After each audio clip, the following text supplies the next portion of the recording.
जय हिंद दोस्तों।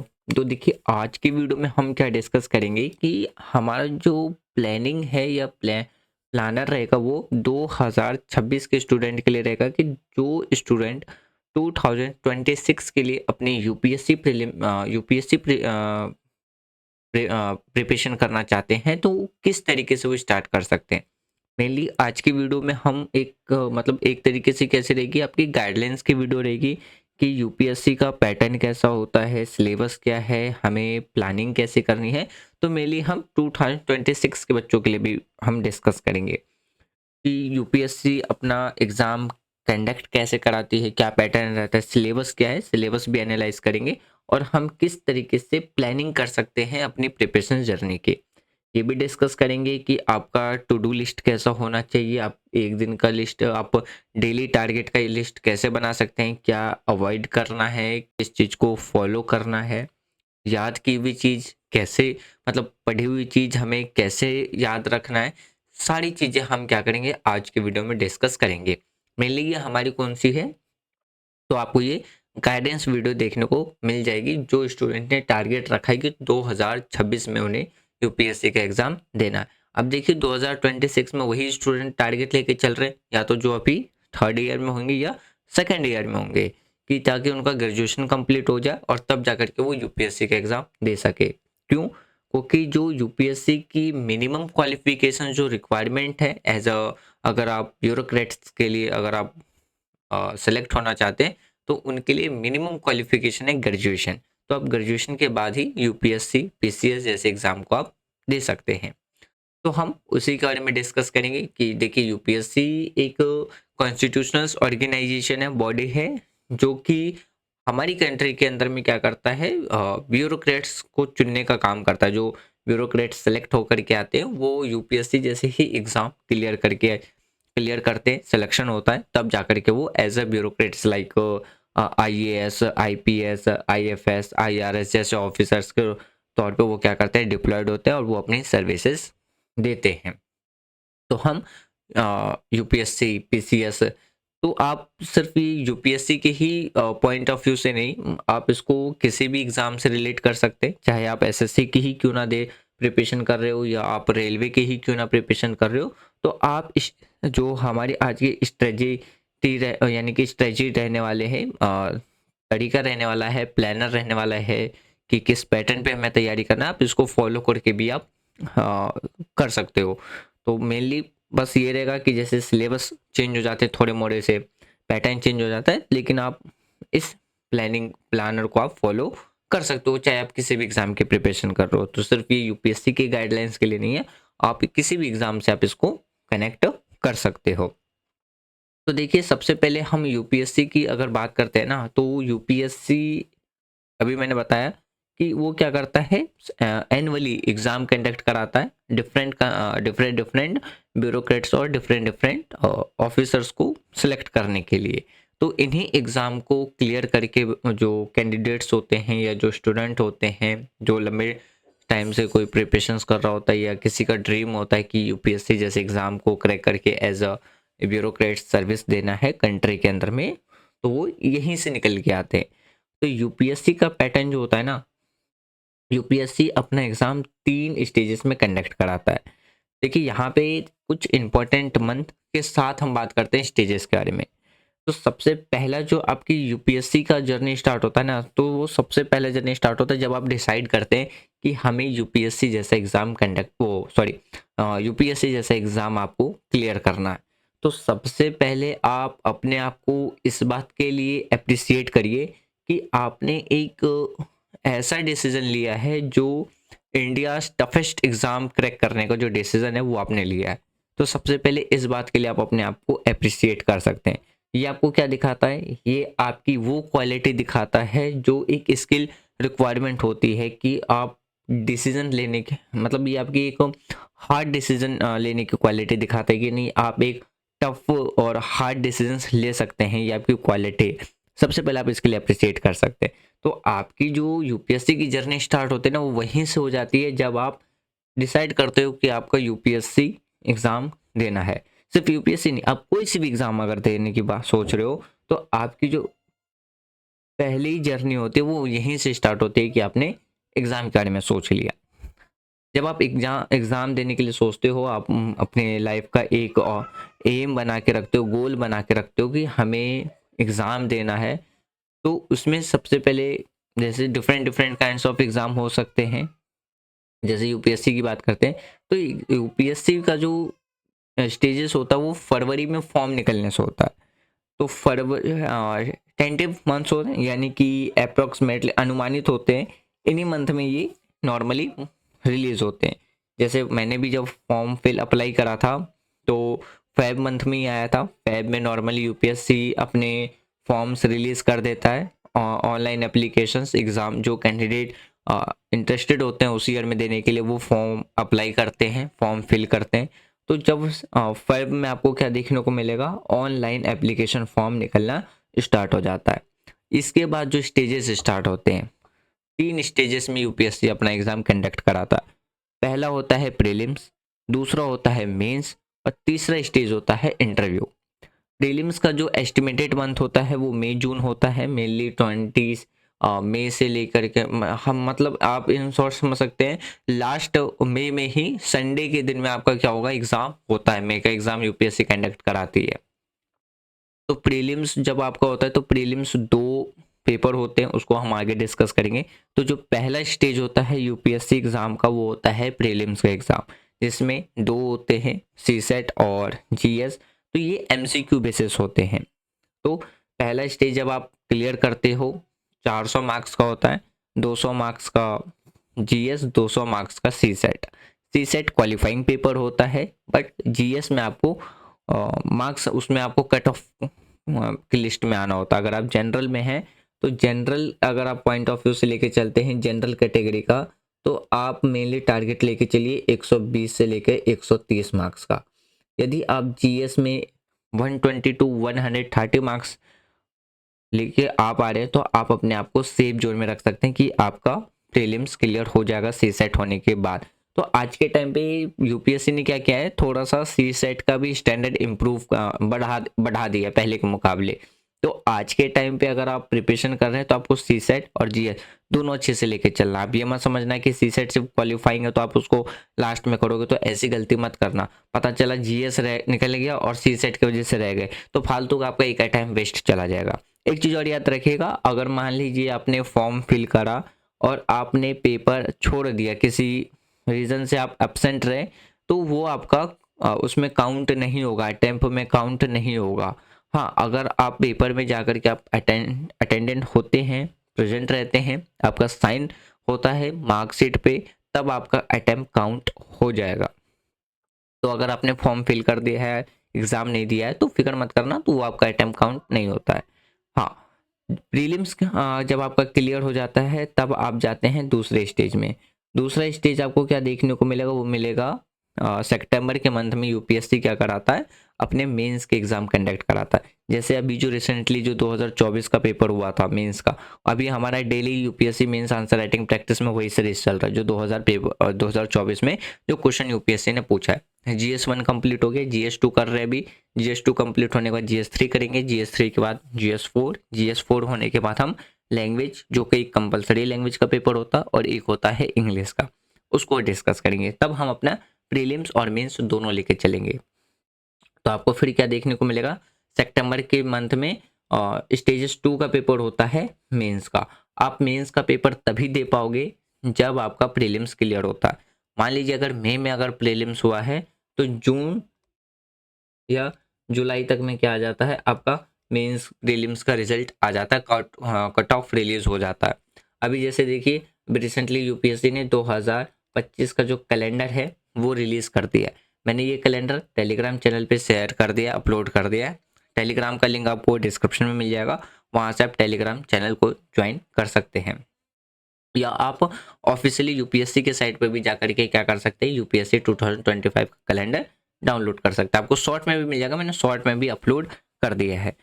तो जब आप प्रीलिम्स क्लियर करते हैं तो प्रीलिम्स क्लियर करने के बाद आप पहुंचते हैं सेकंड स्टेज में। सेकंड स्टेज में होता है मेंस का एग्ज़ाम। मेंस में भी अलग अलग मेंस का एग्ज़ाम होता है। इसमें आपको हार्डली मेंस में आपको 9 मेंस एग्ज़ाम देखने को मिलेगा। मेंस जब आपका क्लियर होता है तब आप जाते हैं फाइनल स्टेज में, जो कि होता है इंटरव्यू का थर्ड स्टेज। इंटरव्यू फरवरी से स्टार्ट होता है, फरवरी से अप्रैल तक चलता है। फरवरी से आपको कब तक देखने को मिलेगा? अप्रैल तक देखने को मिलेगा। तो जब इंटरव्यू, ये हमारा लास्ट स्टेज रहता है। ये 275 मार्क्स का होता है, जिसे आप पर्सनली टेस्ट भी कहते हैं। जब आप इंटरव्यू क्लियर करते हैं तब आपका सिलेक्शन हो जाता है एक जो ब्यूरोक्रेट्स होता है, जिसमें आप क्या बनते हैं? आईएएस आईपीएस जैसे ऑफिसर बनते हैं।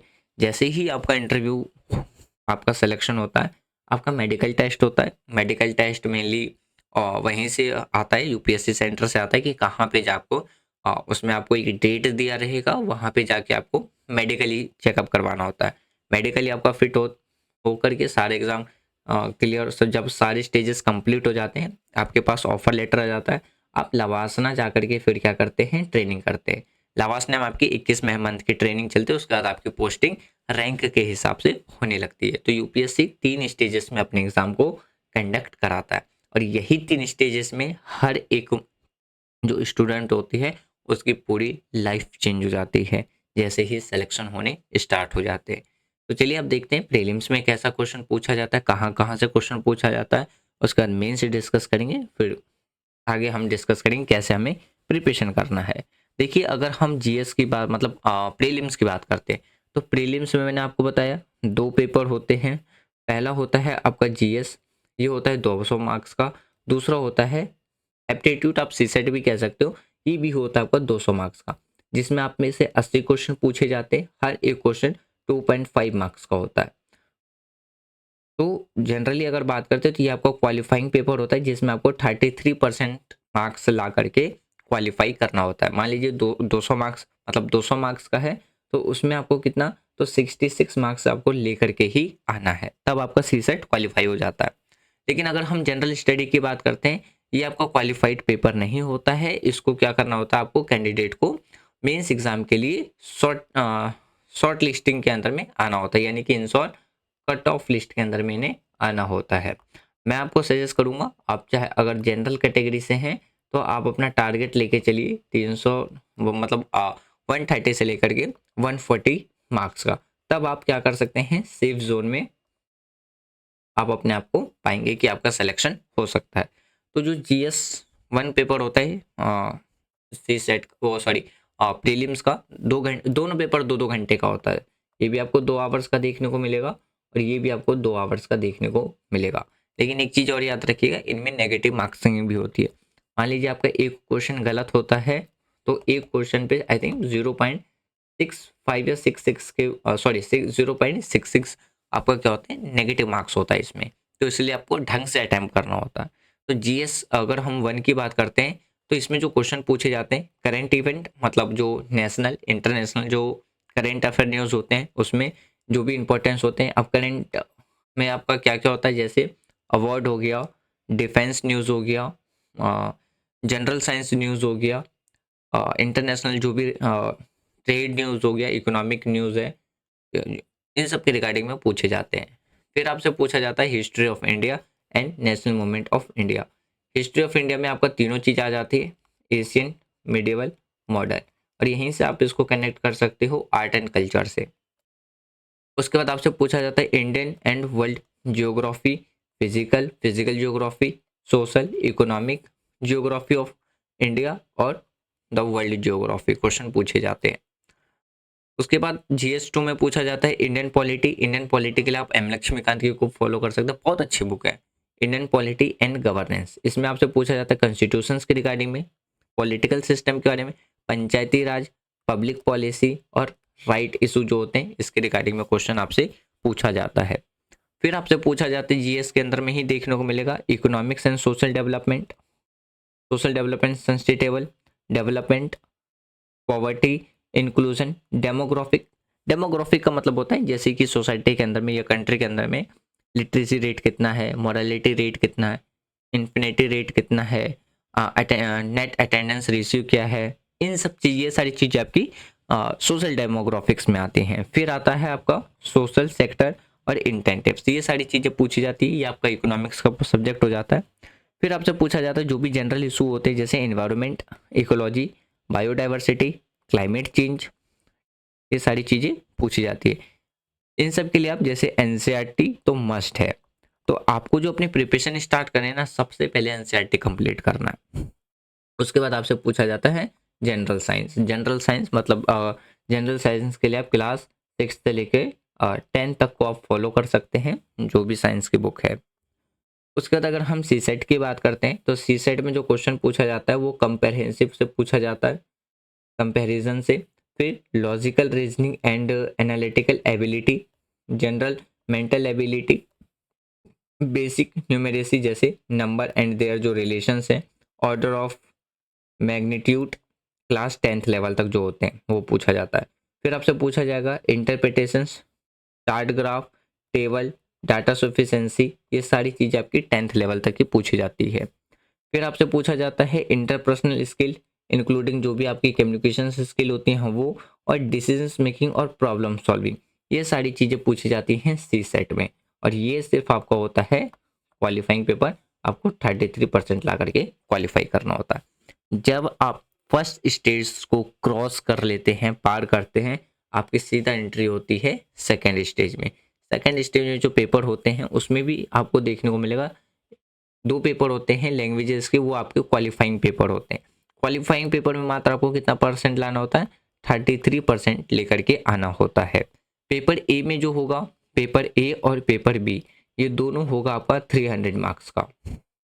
तो जो पेपर ए होता है वो कंपलसरी होता है, तो जिसमें जो इंडियन लैंग्वेजेस है, जो कि हमारे कॉन्स्टिट्यूशंस के 8 शेड्यूल में जितने लैंग्वेजेस हैं, तो कैंडिडेट उनमें से कोई सा भी एक लैंग्वेज चुन सकते हैं। जैसे हिंदी है, गुजराती है, संस्कृत है, तो जो भी उसको लैंग्वेज चुनना है वो चुन सकता है।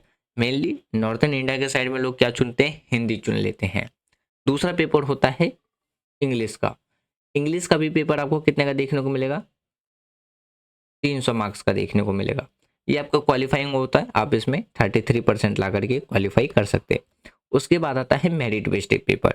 मेरिट बेस्ड जो पेपर होता है इसमें आपको जनरल स्टडीज और प्लस ऑप्शनल देखने को मिलेगा। अब देखिए जनरल स्टडीज में जो पहला पेपर, सारे पेपर होते हैं 250 मार्क्स के, तो पेपर इसमें आपको कितना देखने को मिलेगा, 7 पेपर देखने को मिलेगा मेरिट लिस्ट में। पहला पेपर होता है ऐसे का, जिसको हम निबंध कहते हैं। तो निबंध आपको 1000 से 1200 वर्ड में लिखना होता है, तो 2 सेक्शन में आता है। कई बार यूपीएससी एक ही सेक्शन में पूछ लेता है, तो मेनली आपको ऐसे में 2 सेक्शन देखने को मिलेगा, section A and section B. अगर यूपीएससी ने कहा है 1200 वर्ड में लिखने के लिए, तो एक सेक्शन ए से लिखना होता है और एक सेक्शन बी से लिखना होता है। मेनली दोनों में 4-4 टॉपिक रहते हैं निबंध लिखने के लिए। इनमें से एक एक टॉपिक पे आपको 1000 से 12000 वर्ड्स में क्या लिखना होता है, ऐसे लिखना होता है। उसके बाद देखिए, उसके बाद पेपर 2 में आपका आता है जीएस 1 का पेपर। ये भी होता है 250 मार्क्स का।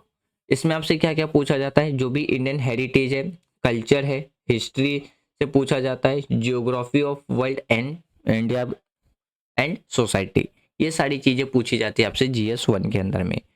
इसके बाद आता है आपका पेपर 3 जो कि होता है जीएस 2 का। जीएस 2 ये भी आपका 250 मार्क्स का पेपर होता है, जिसमें आपसे पॉलिटी वाली सेक्शन, पॉलिटी इंटरनेशनल जैसी जो टॉपिक्स होते हैं वो पूछा जाता है।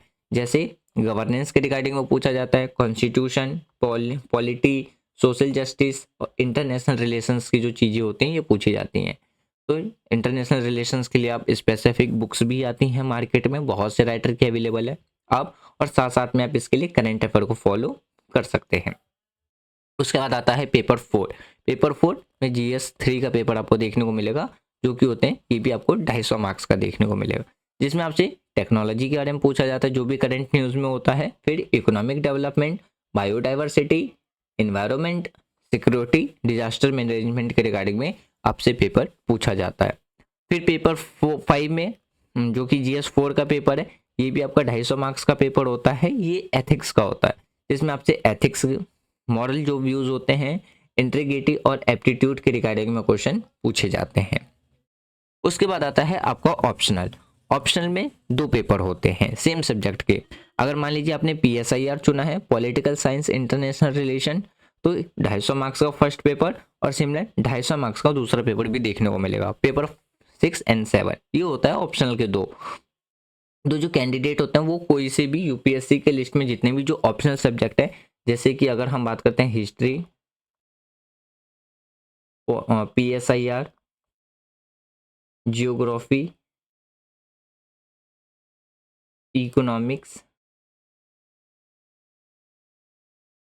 केमिस्ट्री, बायोलॉजी, फिजिक्स एक्सेट्रा, जो भी बहुत से सब्जेक्ट हैं यूपीएससी के ऑप्शनल में, तो आप उसमें जो ऑप्शनल आपको अच्छा लगता है आप वो ऑप्शनल चुन सकते हैं। तो ऑप्शनल के 2 पेपर देखने को मिलेगा। तो मेरिट लिस्ट होता है उसका मार्क्स आपको कितना देखने को मिलेगा, टोटल 1750 मार्क्स का देखने को मिलेगा सारा ऑल ओवर मिला करके। इसके बाद आता है आपका पर्सनैलिटी टेस्ट, जिसे हम इंटरव्यू भी कहते हैं। तो इंटरव्यू होता है आपका 250 मार्क्स, 275 मार्क्स का। तो इंटरव्यू में आप तब पहुंचते हैं जब आप पहला और दूसरा स्टेज आपका क्या होता है, क्लियर होता है। जैसे ही आप 275 मार्क्स का जब आपका इंटरव्यू होता है, इंटरव्यू क्लियर होने के बाद आप क्या कर सकते हैं, यूपीएससी आपका क्लियर हो जाता है। फिर फाइनल रिजल्ट आता है जिसमें आपका नाम उसमें रहा तो आपका सिलेक्शन हो चुका होता है। और उसके बाद आपका मेडिकल टेस्ट सब जो फॉर्मेलिटीज़ होती हैं वो चेकअप सब करवा करके रिपोर्ट पेश करनी होती है। फिर आपको बता दिया जाता है कि आपको ट्रेनिंग के लिए आपको जो ऑफर लेटर होता है वो आपके घर पे आ जाता है। फिर आपकी 21 दिन की जो ट्रेनिंग होती है वो चलती है। तो ये सिलेबस है इसका, ठीक है। अब हम बात करते हैं कि हमें 2026 के लिए कैसे प्रिपेयर करना है। अगर हम 2026 की प्रिपेयर को लेके चले तो देखिए आपको फोकस सिर्फ प्रीलिम्स पे नहीं करना है, आप मेंस को बेस लेके चलिए। प्रीलिम्स का आपका जीएस ऑटोमेटिकली कंप्लीट हो जाएगा। प्रीलिम्स के लिए आपको फोकस करना है सीसेट के लिए। अब जैसे देखिए लैंग्वेज तो आपका चल जाएगा, लैंग्वेज के लिए आपको करना कुछ नहीं है। आप जैसे आपने ग्रामर पढ़ा होगा, इंग्लिश ग्रामर, हिंदी ग्रामर, तो उसके लिए या वॉट एवर तो लैंग्वेज का पेपर है, आपको ग्रामर पढ़ना मस्ट है। तो ग्रामर का जो भी सिलेबस है आप उसको कंप्लीट कर सकते हैं। साथ साथ में आप पैसेज प्रैक्टिस कर सकते हैं सॉल्व करने के लिए। आप एंटोनिम्स, सिनोनिम्स, फिर वर्ड मीनिंग पे काम कर सकते हैं, तो आपका लैंग्वेज भी इजीली हो जाएगा। बात करते हैं जीएस के बारे में। तो आप अगर मेंस को बेस लेकर के चल रहे हैं तो प्रीलिम्स का जीएस कंप्लीट आपका इसी में हो जाएगा, क्योंकि जो उसका सिलेबस है वो इसी में। तो आप इसको क्या कर सकते हैं, मंथ वाइज डिवाइड कर सकते हैं आप अपने अकॉर्डिंग। सपोज डेट मैं एग्जांपल से समझा देता हूँ, क्योंकि देखिए अगर मैं यहाँ पे स्पेसिफिक बताऊँ कि आप इस मंथ में ये सब्जेक्ट कर लीजिए तो कुछ स्टूडेंट तो फॉलो कर लेंगे, लेकिन कुछ बहुत से ऐसे स्टूडेंट होते हैं जो पार्ट टाइम में जॉब भी करना शुरू कर देते हैं ताकि पेरेंट्स पे डिपेंड ना रहे, या किसी का रेगुलर कॉलेज हो रहा होता है, या तो सबकी जो कंडीशंस होते हैं ना वो एक जैसी नहीं होती।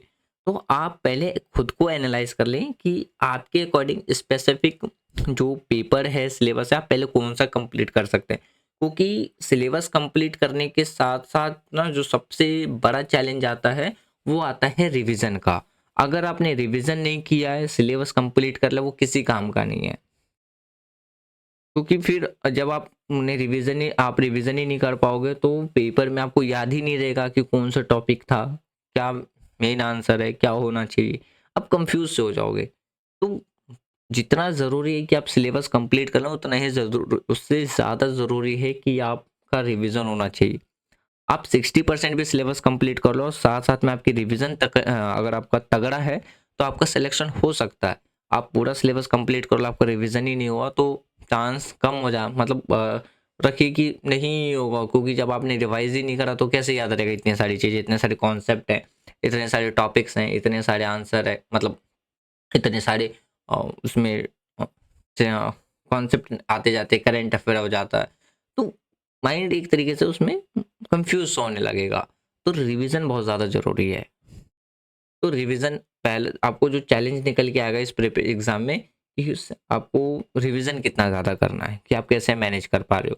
2-3 चीज़ें चैलेंजेस आएंगी कि आप टाइम मैनेज कैसे कर पा रहे हो, आप प्रॉपरली अपने आप को फॉलो, अपने गाइडलाइंस को फॉलो कर रहे हो या नहीं। तो आप ऐसे कर सकते हो, जैसे मैं ओवरव्यू अब समझा देता हूँ, आप अपने अकॉर्डिंग कैसे कर सकते हो। सबसे पहले आप रख लीजिए 4 मंथ में वो जो भी हार्ड टॉपिक है या हार्ड जो जीएस के पेपर है, आप उसको रख सकते हैं। जैसे आप इन 4 मंथ यानी कि मंथ, न्यू स्लाइड में समझा देता हूँ मैं। तो देखिए, आप अपने सिलेबस को पहले क्या कर लो, मंथ वाइज डिवाइड कर लो। जैसे आपने first month, second month, third month और फोर्थ मंथ, ये 4 महीना ले लिया। इन 4 महीने में आपने क्या किया, GS 1, GS 2 and optional. Optional आपको स्टार्टिंग से ही लेके चलना है। ऑप्शनल आपने किसके लिए रख लिया, प्रीलिम्स और मेंस के लिए रख लिया कि आपको इन 4 मंथ में ये टॉपिक्स खत्म करने हैं। और साथ साथ में आपको एनसीईआरटी भी लेके चलना है। ऐसा नहीं है कि आप एनसीईआरटी को इग्नोर कर दे। अगर आपने एनसीईआरटी इग्नोर किया तो वो आपकी प्रिपरेशंस की मिस्टेक्स में काउंट नहीं होगा, वो एक ब्लेंडर मिस्टेक में काउंट होगा। तो आपको, आप जब GS wise paper syllabus complete करोगे ना, तो जैसे कि देख लीजिए, अगर हम जीएस 1 और 2 की बात करते हैं, इंडियन हेरिटेज, ये भी आपको ज्योग्राफी का टॉपिक मिल जाएगा। कल्चर, हिस्ट्री, ज्योग्राफी, ये सब आपको एनसीईआरटी में मिलेगा। गवर्नेंस 7th 6th के एनसीईआरटी से स्टार्ट हो जाती है। 6th के एनसीईआरटी में आपको डाइवर्सिटी, पंचायती राज सब सिस्टम देखने को मिल जाएगा। कॉन्स्टिट्यूशन, पॉलिटी, तो आपको एनसीईआरटी से ही स्टार्ट करना है। पहले एनसीईआरटी कंप्लीट करना है, तब स्टैंडर्ड बुक पे आपको क्या करना है, मूव करना है। तो एनसीईआरटी से ही आपको क्या करना है, स्टार्ट करना। और प्रिपरेशन स्टार्ट करते ही आपको आंसर राइटिंग नहीं करना जब तक आपका एनसीईआरटी कंप्लीट ना हो जाए। उसके बाद देखिए, 5th 6th और 7th मंथ में जो आप सब्जेक्ट रख सकते हैं, आप उसको कौन सा सब्जेक्ट रख सकते हैं, इसमें आप रख सकते हैं जीएस 3 एंड जीएस 4। ऑप्शनल भी इसमें ही आएगा। इसके बाद जब आप जीएस 1 2 3 4 आप कंप्लीट कर लेंगे, लैंग्वेज आपको चल ही रहा है, इसके बाद आपको करना क्या है, जो आपका 8th 9th और 10th मंथ चलेगा,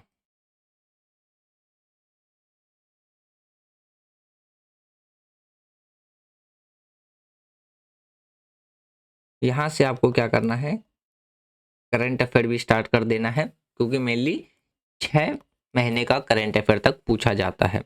जो मिनिमम करंट अफेयर के जो क्वेश्चन होते हैं वो 6 महीने के अंतराल का चलता है, टाइम ड्यूरेशन का। तो आप 6 साल से, सॉरी 6 महीने का से 1 महीने तक का भी आप फॉलो कर सकते हो, तो आपका करंट अफेयर कुछ छूटेगा नहीं। करंट अफेयर, उसके साथ साथ जो भी आपका जीएस का पेपर का रह गया है उसको भी कंप्लीट करना है। जैसे अदर जो पेपर्स रह जाते हैं, लैंग्वेज के पेपर रह जाते हैं, तो आप उन सबको लेकर के चल सकते हैं। तो जैसे आपका जो तीसरा, सॉरी 8वां 9वां मंथ चलेगा, current affair, history, culture, science, technology, जो जनरल साइंस होता है, आप उसको लेकर के चल सकते हैं। लेकिन ऑप्शनल आपका हमेशा चलता रहेगा। ये 10 महीने आपके सिर्फ और सिर्फ क्या होने चाहिए, सिलेबस कंप्लीट होने पे होने चाहिए। और इसी में आपको क्या करना है, इन सबको मैनी टाइम्स ऑफ रिवीजन करके चलना है। मैनी टाइम्स क्या होना चाहिए, रिवीजन होना चाहिए। रिवीजन के साथ साथ फिर आपको क्या होगा, जब आप रिवीजन कर लोगे, आपका ये सारे टॉपिक कंप्लीट हो जाएंगे, तो जो आपके पास 2 मंथ और बच गए, इन 2 मंथ्स में आपको क्या करना है, छूटे हुए टॉपिक कंप्लीट करके आपको ज़्यादा से ज़्यादा क्या करना है, टेस्ट सीरीज सॉल्व करना है। टेस्ट सीरीज हो गया, प्रीवियस ईयर क्वेश्चन पेपर हो गया, सॉल्व करते चलना है। और आंसर राइटिंग प्रैक्टिस आपकी अच्छे से स्टार्ट हो जानी चाहिए। आंसर राइटिंग प्रैक्टिस, अगर आप अपना सिलेक्शन लेना चाहते हैं तो, अगर आपको मजे में करना है तो फिर तो बात ही अलग है। आंसर राइटिंग पर एक दिन में आपको मिनिमम फिर 2 आंसर राइटिंग प्रैक्टिस करनी ही करनी है। 2 आंसर राइटिंग प्रैक्टिस में क्या क्या होना चाहिए, आपका एक जीएस का होना चाहिए और एक होना चाहिए ऑप्शनल का। अब 2-3 चीज़ बता रहा हूँ कि आपको मिस्टेक्स में गलती से भी मिस्टेक नहीं करना है। पहला, ignore answer writing practice, ignore NCERT. अगर आपने आंसर राइटिंग प्रैक्टिस और प्रीवियस ईयर क्वेश्चन पेपर या एमसीक्यू प्रैक्टिस और एनसीईआरटी अगर आपने इग्नोर किया तो आप अपनी प्रिपरेशंस का ब्लेंडर मिस्टेक कर रहे हैं। आप लोगों को, बहुत से लोगों को अगर हॉबी होगी चेस खेलना, तो उसमें होता है ना कि आप एक ब्लेंडर मिस्टेक करते हैं, आपकी पूरी जीती हुई बाजी पलट जाती है। तो वो यही काम कर, यहाँ पे भी वही काम करेगा। अगर आपने NCERT, test series, answer writing practice को अगर आपने इग्नोर किया तो आपकी अच्छी खासी जो जीती हुई बाजी है वो आप हाथ से अपने वजह से खो बैठोगे, हार बैठोगे। तो बिल्कुल इग्नोर नहीं करना है। कसम खा लो डेली टारगेट में कि आपको आंसर राइटिंग प्रैक्टिस और एमसीक्यू प्रैक्टिस तो करनी ही करनी है।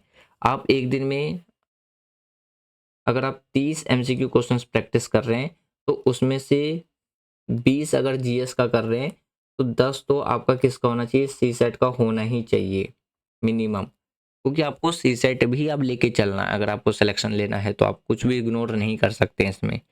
तो इस तरीके से आपको आप क्या कर सकते हैं, अपने सिलेबस को छोटे छोटे स्टेजेस में डिवाइड करके आप सिलेबस को कंप्लीट कर सकते हैं।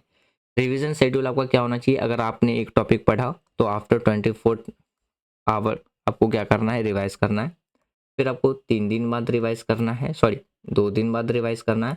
फिर 4 दिन बाद रिवाइज करना है। फिर 7वें दिन आपको क्या करना है, रिवाइज करना है। तो आपका रिवीजन जो होना चाहिए वो 4 टाइम, एक वीक में 7 दिन होता है। इन 7 डेज में आपका 4 टाइम्स आपका क्या होना चाहिए, रिवीजन होना चाहिए जो भी टॉपिक्स आपने पढ़ा है। क्योंकि जैसे जैसे आप आगे बढ़ते जाओगे आपका जो टॉपिक्स है, रिवीजन है, वो भी आपका बढ़ता जाएगा। इग्नोर कुछ भी नहीं करना है। अब देखिए आपको क्या क्या चीज़ें अवॉइड करनी है। अगर आपने डिसीजन लिया है 2026 में आपको क्लियर करना है एग्ज़ाम, तो पहला आपको सोशल मीडिया अवॉइड करना है। अगर आप सोशल मीडिया यूज़ कर रहे हैं तो भी दिक्कत नहीं है। उसमें जो टॉक्सिक जो कॉन्सेप्ट है ना, या जो टॉक्सिक वीडियोज़ है, लाइक जैसे अगर आप वायलेंस की चीज़ें देख रहे हैं या ऐसी चीज़ें देख रहे हैं जिससे आपका माइंड डाइवर्ट हो रहा है, तो उस चीज़ों को आपको क्या करना है, अवॉइड करना है। फिर आपके अगर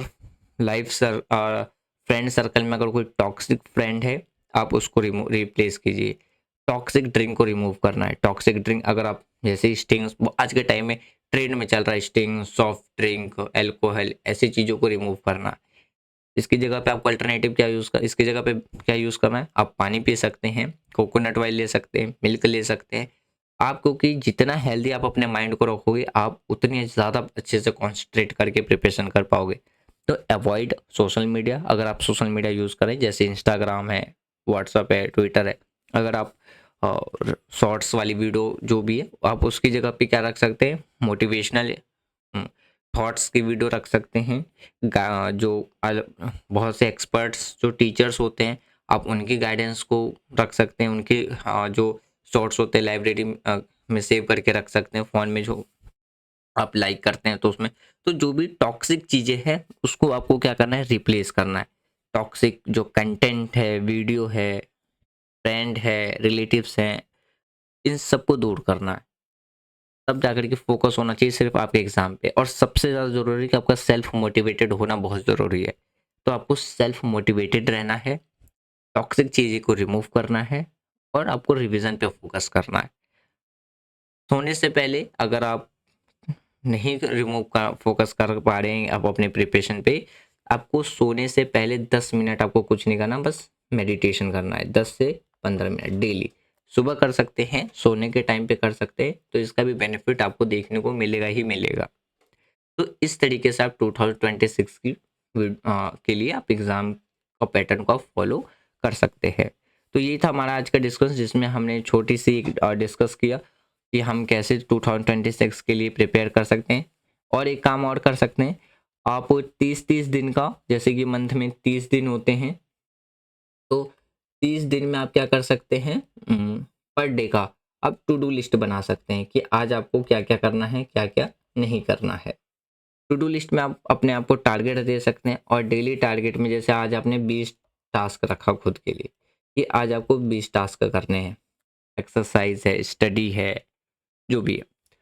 तो उसमें आपको सोने से पहले क्या करना है, स्कोर करना है। जैसे मान लीजिए आपने 20 टास्क रखा, 20 टास्क में से आपके मान लीजिए 80 पर नंबर आए, तो आप अपने आप को अप्रिसिएट कीजिए कि आपने क्या किया, अच्छा करने की कोशिश। टारगेट ये भी रखना है कि अगर आपने जो भी आपने टारगेट रखा उसका 60 से 7 मिनिमम 60 से 70% आपका एटलीस्ट जो अचीव है वो होना ही चाहिए। साथ साथ में फिर क्या कर सकते हैं, आपको जो स्टडी टाइम पीरियड है जैसे आपने टू डू लिस्ट में बनाया है, तो आपने जैसे 2 से 3 आवर का स्टडी लिस्ट बना रखा है कि आपको 2 से 3 घंटे पढ़ना है, मॉर्निंग में, evening, sorry morning, afternoon, evening. तो इसमें आप क्या कर सकते हैं, 5 मिनट आप, सॉरी 5 मिनट कह रहा हूँ, 50 मिनट आप स्टडी करिए